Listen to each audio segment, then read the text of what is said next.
The world has precisely 12 years, just 12 years left to ensure it does not head into a climate disaster.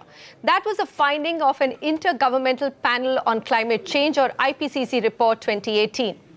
Now, this report has sent a very precise warning to the governments across the globe to limit the temperature increase to 1.5 degrees Celsius above where we were in the pre-industrial era, or what is called the pre-industrial levels. Now, to meet that target, global carbon emissions need to drop by as much as 45% by 2030.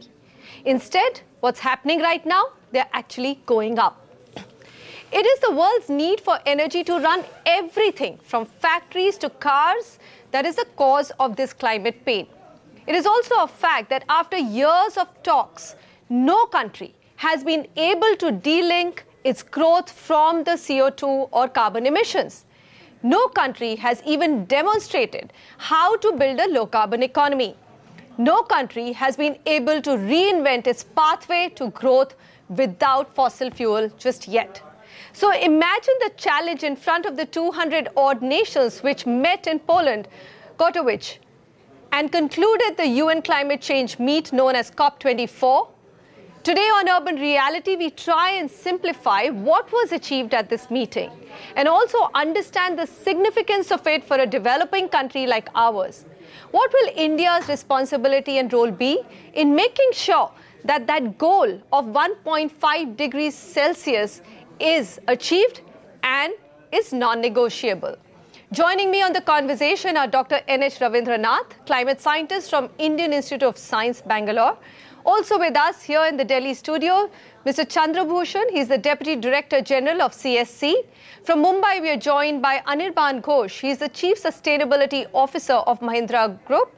And we also have with us Rohit Magotra, Deputy Director, Integrated Research for Action and Development. My first question to you, Mr. Bhushan, you were there. What did we achieve? I mean, the Western media says that there were hits and there were misses. But do you think that we achieved anything substantial at the Katowice meeting? I think there were too few hits and too many misses. That's what... Okay. Too few hits and too many misses. Okay. That's what Katowice was all about. Paris Agreement was already a weak agreement. Everyone knew that Paris didn't have the tools to get us to less than 2 degrees temperature target, the goal that Paris Agreement aims to achieve. That was the previous goal. Now that is that new. No, that is the goal. Okay. Paris Agreement says that we will try and achieve below 2 degrees and make all effort to meet 1.5 degrees. That's an aim of what 197 countries signed up to in 2015. Now, the rule book was supposed to translate Paris Agreement into a robust system for compliance. Unfortunately, that didn't happen. In fact, rule book weakens the Paris Agreement. All the top-down elements of Paris agreements have been weakened. Okay. And therefore, you now have a international climate cooperative arrangement in which everyone is on its own. We have to mitigate on our own, adapt to climate change on our own, and meet the cost of climate change, which is going to be disastrous for poor and developing countries. Oh my God. So that's what the outcome of Katowice is. And one has to today seriously ask whether there is any merit for countries to continue participating in an international arrangement which is all about rule books, reporting, and not having anything which is going to push everyone to increase their ambition. Oh my God, wow, yeah. That is a very strong statement. Mr. Ghosh, you were there as well. From what I gather, and this is being celebrated as a definite win at COP24, that 133-page rule book, which actually Mr. Bhushan says is more of a problem today. I thought that this was unanimously adopted. Now it makes it mandatory for every country to transparently report their greenhouse emissions. So, are we saying that these rules really have not much teeth in them? Or have complicated the matter further? Well, we haven't made as much progress as we would have liked to. But it's not right to say that we've made no progress at all. It wasn't an easy negotiation. In fact, the expectation at the end of the first week was that we may not even get to where we wanted to. So in the second week, a lot of progress happened. Yes, there is a lot more to do. This is a very large problem that we are dealing with. I don't think we've gathered as much traction as we should have, but there are a lot of things that are happening which are moving us in that direction. One just hopes that at some point in time, we hit a tipping point and the actions are very powerful and effective. We will have to figure out a way of getting carbon out of the air at some point in time and not depend on putting less carbon in the air. In the sense, that's going to be the crux of the solution. So you're saying reducing but emissions there is a lot of work to do. Reducing emissions alone is just not going to cut the cloth. All right. Dr. Ravindranath, let me bring you in here. We heard a very strong statement from Mr. Bhushan saying that, what is the point of having these massive climate change meets and trying to achieve it, because probably this is not the way forward for actually getting to meet that target of limiting global warming to 1.5 degrees Celsius. Which side of the debate are you on? Manisha, I feel I'm a bit positive about the achievement that has been made in Katowice. As a scientist who was involved in preparing the IPCC guidelines for greenhouse gas inventory, as well as one of the persons involved in preparing the inventory for India, I can tell you that without the Katowice agreement, where there are 3-4 critical issues. One, all countries are supposed to report the nationally determined contributions, but right now, if you really have to take a global stock of all the promises made, achievements made, and you need some rules. Right now, I'm happy that at Katowice there has been an agreement, and the rules have been defined, and there's a common set of rules for all countries, because it's not just only the rich countries, but even countries like India and China and South Africa, Brazil also have to follow the same rules. So I would say that it's a significant movement. The other issue is, as far as for scientists like me involved in inventory, it's some sort of the transparency, consistency, accuracy, comparability. These issues are very critical. Otherwise, every country can say we have made these promises, we've achieved them. At a global level, how will you add up? How will you see what they have promised, what they have achieved? I'm glad that all countries have to follow the IPCC 2006 guidelines to report their inventory. There are common reporting formats, common reporting guidelines. So I would say it really helps to move forward. I agree it may not be the best, but the significant progress has been made in achieving these common rules, common procedures, common guidelines. All right. So, Mr. Bagotra, you would agree that, if nothing else, in those 133 pages, we now have some reporting norms, which every country has to follow. I'll come to that other question later, that whether having, common rules for both the developed or the rich countries, which have been the biggest polluters vis-a-vis developing countries, but on the face of it, that big victory of having 133-page rule book, which now drives transparency in reporting, is that the win? Yeah, I would say that the 1,000 small steps have been taken. Okay. So as Polish president says, that 1,000 small steps have been taken towards a bigger goal. So obviously it's a positive, I wouldn't say it's a completely negative outcome, as though the countries came together and we have now at least the rule book drafted, which can be considered as a kind of a comparative mechanism to report, and then also to see how we are progressing, what we have achieved. So in that way, the rule book, which has been finalized, is an achievement. But obviously, it lacked ambition. So what kind of investment framework which are required to achieve the same? How it will bring those the developed and developing countries on the parity when you talk about the loss and damages which developing countries are facing, and okay, so let's come to that. Yeah. I mean, the whole disparity, the biggest discord has been the need to differentiate between the emissions of the poor countries versus the more richer developed countries. And I think, Mr. Bhushan, when you say lack of ambition, even on that target, you did say that in Paris meet, what was set out was 2 degrees, below 2 degrees and 1.5 degrees. We'll try. We'll try. But now, after the IPCC report, that 1.5 degrees is not something that you can only try for. It is something which has to be done. Otherwise, you're heading for a climate disaster. Now, the whole conversation or some countries saying that we do not welcome the IPCC finding, we only make note of it, and kicking the can further in terms of are they going to agree to deeper emission cuts was absolutely the biggest problem, according to me. Would you agree? Absolutely. You know what? If we are looking at 1.5 degree, and you started by saying we have less than 15 years to meet the target. Now, you have a rule book, frankly, with all due respect to my panelists saying the reporting and we have made a step. Reporting is not going to increase ambition. Nation states are not moral beings. It's very important to understand. If they were moral, US wouldn't have got out of Paris Agreement. Oh my God, yes. Okay? If nation states were moral, then China would have taken voluntary commitment to start cutting emissions. Okay? If nations were moral, then developed countries would have said we are going to support developing countries. But that doesn't happen in international relations. And therefore, you need a rule book which is not only about transparency, but which is also about driving action and fixing accountability. Okay. Why do we have nuclear non-proliferation treaty? Otherwise, everyone could have voluntary agreement on nuclear as well. We'll reduce it by this much. We'll reduce it by ourselves. Absolutely. So if we need a mandatory rule for nuclear non-proliferation, don't we need a mandatory rule for climate change, which is much more destructive than few nuclear war that is going to happen? I absolutely agree and therefore, with you. the idea that we will report, we will be transparent, and we will and every nation state will become moral and ethical and move, I think is a fallacy given the time frame we have. We are talking about 12 years and we're still haggling. It took 2 weeks to come out with a rule book. So, I mean, forget about new targets. So I think, we have to be realist here. We are looking at rapid transition.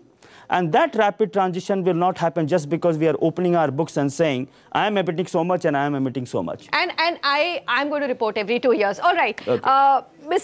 Mr. Ghosh, come in here. Now, this is my biggest worry, that even today, despite the IPCC report, it's becoming so difficult to get the developed countries, especially a country like US, which has a president which is in, climate change denier is what we can call him gently, if it has to be termed. I mean, we're unable to we could have got them to agree to at least have better targets when it comes to emission reduction, but that was simply not achieved in this meet.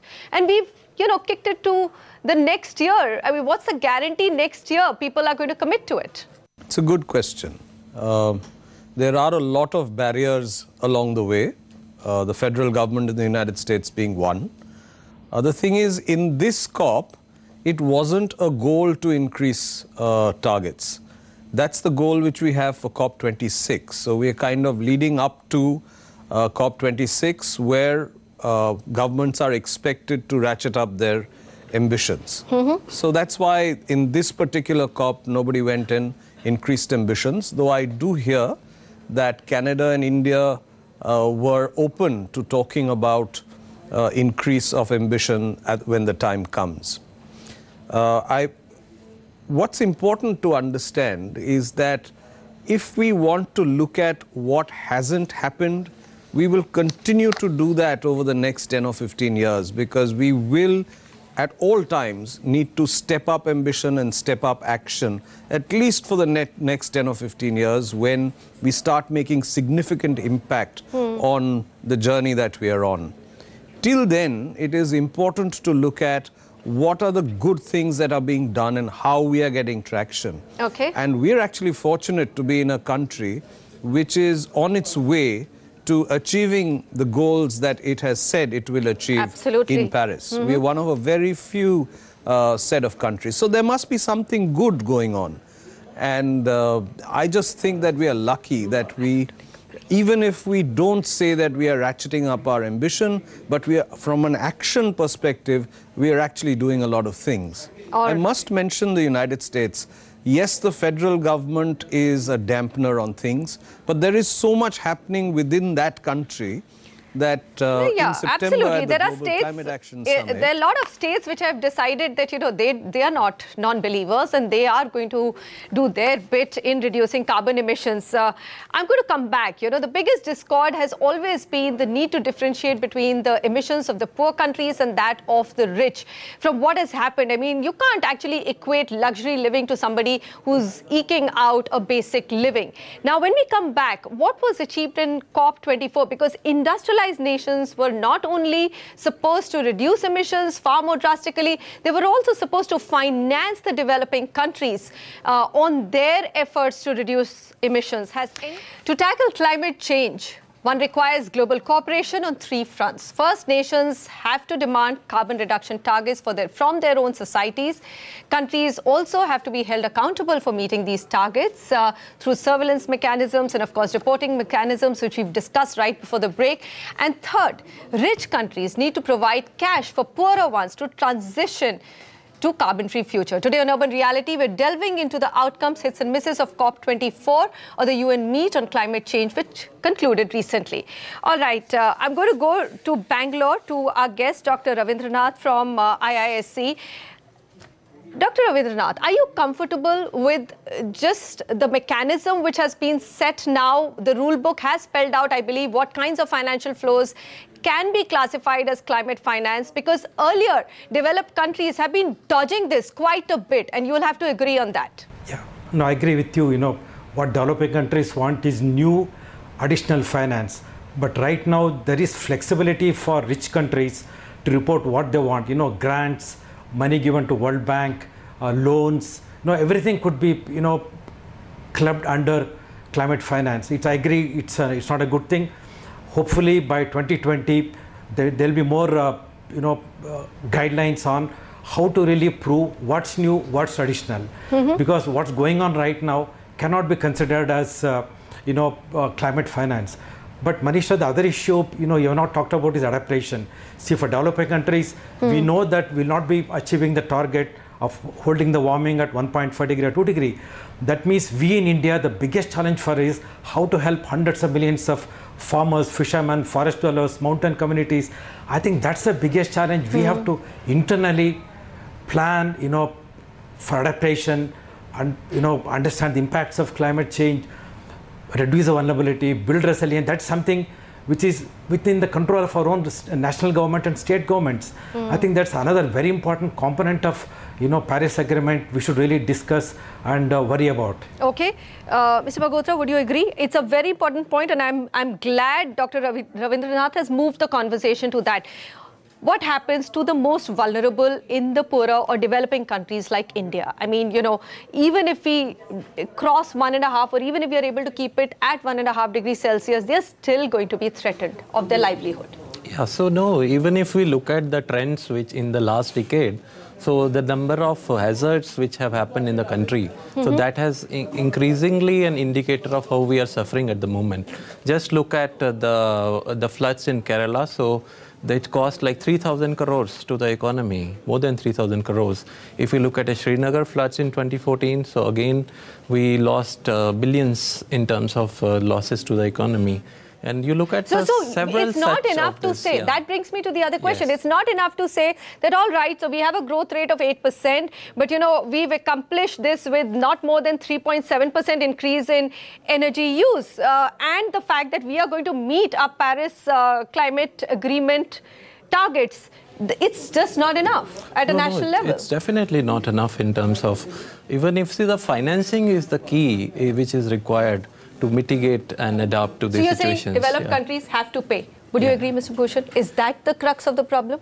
See, $100 billion is not enough in any case. The kind of losses that countries are already facing, I just want to update this information that Kerala actually lost more than the annual outlay of the state, which is 35,000 crore rupees. If you add all the losses that happened in Kerala, it was about $7 billion. One state, one incident, $7 billion.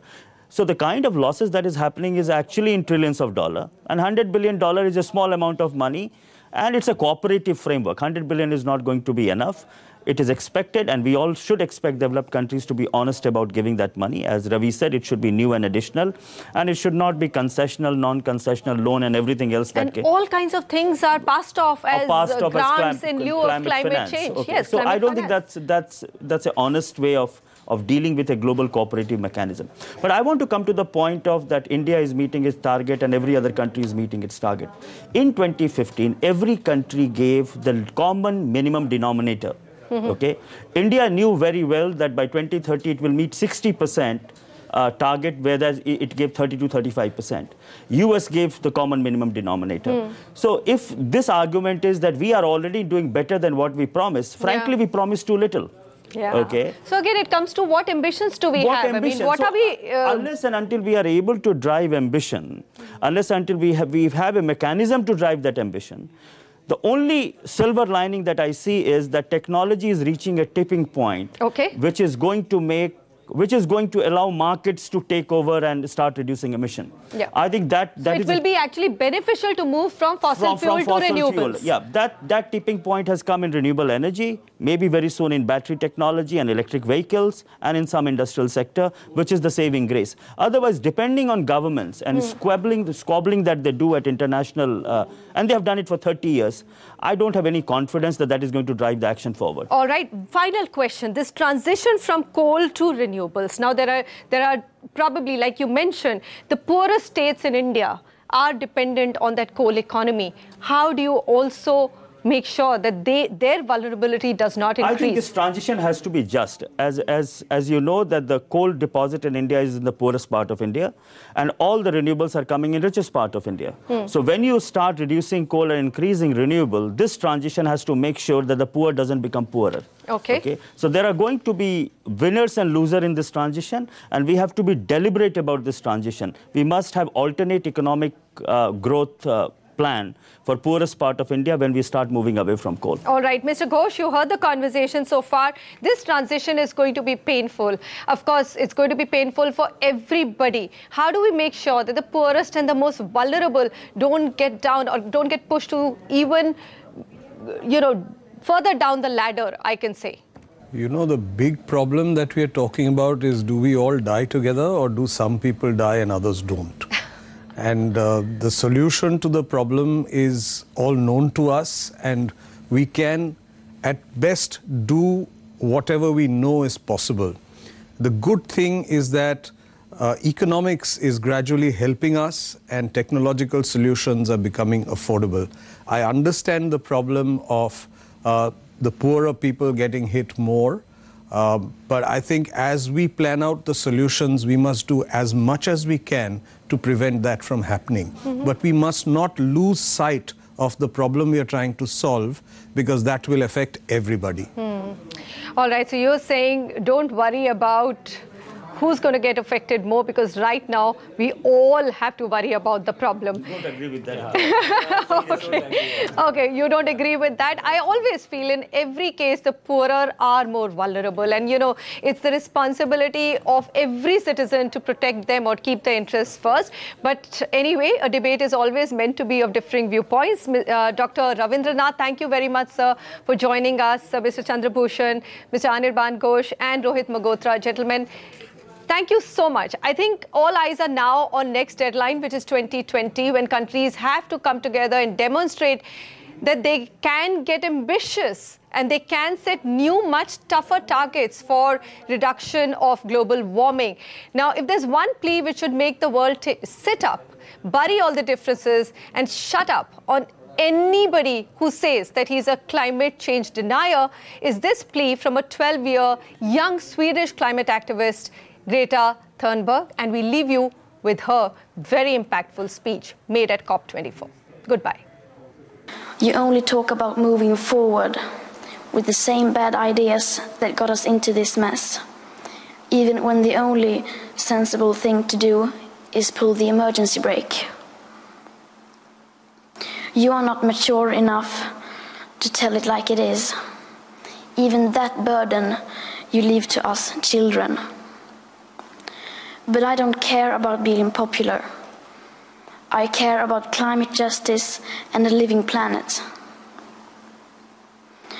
Our civilization is being sacrificed for the opportunity of a very small number of people to continue making enormous amounts of money. Our biosphere is being sacrificed so that rich people in countries like mine can live in luxury. It is the sufferings of the many which pay for the luxuries of the few. The year 2078, I will celebrate my 75th birthday. If I have children, maybe they will spend that day with me. Maybe they will ask me about you.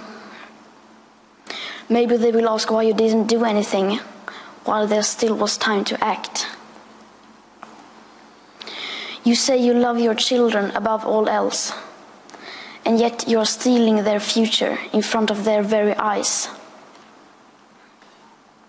Until you start focusing on what needs to be done rather than what is politically possible, there is no hope. We cannot solve a crisis without treating it as a crisis. We need to keep the fossil fuels in the ground, and we need to focus on equity. And if solutions within this system are so impossible to find, then maybe we should change the system itself.